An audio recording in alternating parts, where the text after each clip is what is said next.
اللہ تبارک و تعالی نے سارے عالم کے اندر دین کو پھیلایا. یہ آپ حضرات کے بڑوں کی قربانیاں ہیں. ہمارے مدارس اللہ تبارک و تعالی نے آپ حضرات سے آباد کرائے ہیں. ہر مدرسے کے اندر اللہ تبارک و تعالی کا بڑا فضل ہے. بڑی تعداد کے اندر ہوتے ہیں علماء حضرات. تو اس واسطے آپ حضرات کی مثال جو ہے وہ اس بادل کی طرح ہے جو ہر جگہ جا کر برستا ہے. وہ بادل ہے علماء حضرات جو ہر زمین کے اوپر برس رہا. محدثین نے اس کی مثال دی. بنجر زمین ہے, پانی بہ کر ختم ہو جاتا ہے, اور زمین ایسی ہے جو پانی کو جمع کرنے والی ہے, دوسروں کو نفع پہنچاتا ہے. تیسری زمین جو ہے وہ اگاتی ہے. لیکن علماء کا کام برسنا. اس طرح انبیاء علیہ السلام ہر ایک طبقے کے اوپر جا کر محنت کیا کرتے تھے. ایسے علماء سے درخواست کرتا ہوں, درخواست نظام الدین سے لے کر آئے. نمبر 1 درخواست یہ ہے کہ آپ حضرات کے ذریعے ہر عوام تک اہتمام کے ذریعے علم پہنچے.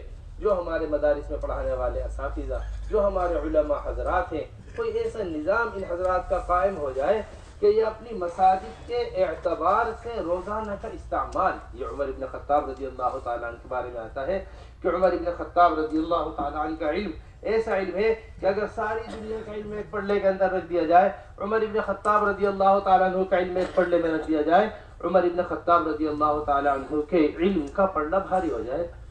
مسلسلات میں آپ حضرات نے پڑھایا ہے کہ ایک ایک کا ہاتھ پکڑ کر تشہد ٹھیک کرا ہے.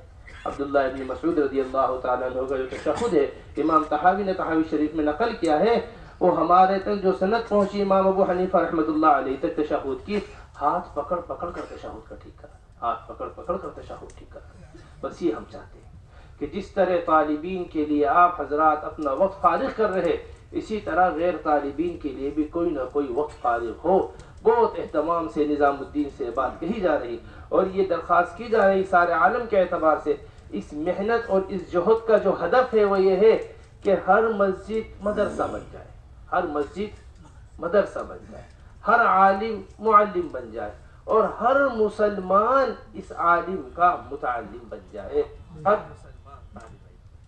یہ حضور اکرم صلی اللہ علیہ وسلم کی تاریخ انسانی میں کوئی شہر ایسا نہیں ملتا جیسا مدینہ منورہ ہے. مورخین نے لکھا ہے پورا کا پورا مدینہ متعلمین سے بھرا ہوا ہے. حضور اکرم صلی اللہ علیہ وسلم ان کے معلم ہیں اور مسجد ان کا مدرسہ ہے. یہ مساجد کو جو مدارس بنانے کی بات کہی جاتی ہے, یہ نعوذ باللہ ثم نعوذ باللہ مدارس کے مقابلے پر نہیں ہے بلکہ مدارس کی معاونت میں کہی جاتی ہے. ہمارے حضرت یہ فرماتے ہیں, درخت ہوتا ہے, درخت کی تنا ہے, تنے کے ساتھ لگی ہوئی شاخیں ہیں, شاخوں پر لگے ہوئے پتے ہیں. بالکل یہی نوعیت عوام اور علماء کی. یہ ہمارے مدارس یہ درخت کے تنے ہیں, ان سے لگی ہوئی مساجد, ان سے لگے ہوئے علماء حضرات یہ ان پر شاخیں ہیں اور ان پر لگے ہوئے پتے عوام ہیں. اگر مضبوط سے مضبوط شاخ کا تعلق بھی تنے سے ختم ہو جاتا ہے, اس پر لگے ہوئے پتے بکھر جاتے ہیں اور گر جاتے ہیں. کیوں جی؟ سوکھ گئی ہے شاخ, اپنے تنے سے تعلق کو ختم کر دیا. اس واسطے بے شک ہمارا تعلق مدارس سے رہے, ہمارا تعلق علم سے رہے, ہمارا تعلق علماء سے رہے مستقل طور پر. لیکن جس طرح طالبین تک ہماری پہنچ ہے اور طالبین کے لیے فراغت ہے اور طالبین کے لیے محنت ہے مستقل طور پر, اسی طرح ایک بڑی محنت غیر طالبین کے لیے بھی ضروری ہے جو حضرات صحابہ رضی اللہ مجمعین کے معمولات میں مستقل طور پر ملتی ہے. حضور اکرم صلی اللہ علیہ وسلم کو بھیجا کرتے ہیں, معاذ بن جبل رضی اللہ تعالیٰ عنہ کو بھیجا, علی بن ابی طالب رضی اللہ تعالیٰ عنہ کو بھیجا. 70 قراء ایک غزوے کے اندر شہید ہو گئے. بیر معونہ کے اندر 70 قراء, جہاں احد میں 70 صحابہ شہید ہوئے ہیں, وہیں 70 قراء اور 70 علماء دین کو پہنچانے کے واسطے شہید ہوئے. یہ ہماری نقل و حرکت کی بنیادیں ہیں, وہ بالکل مضبوط بنیادیں. اس واسطے ہماری آپ حضرات سے درخواست ہے, سب سے پہلی چیز تو سارا عالم نظام الدین سے اٹھائے. سارا عالم آپ حضرات کی طرف نگاہیں کیے ہوئے بیٹھا ہے.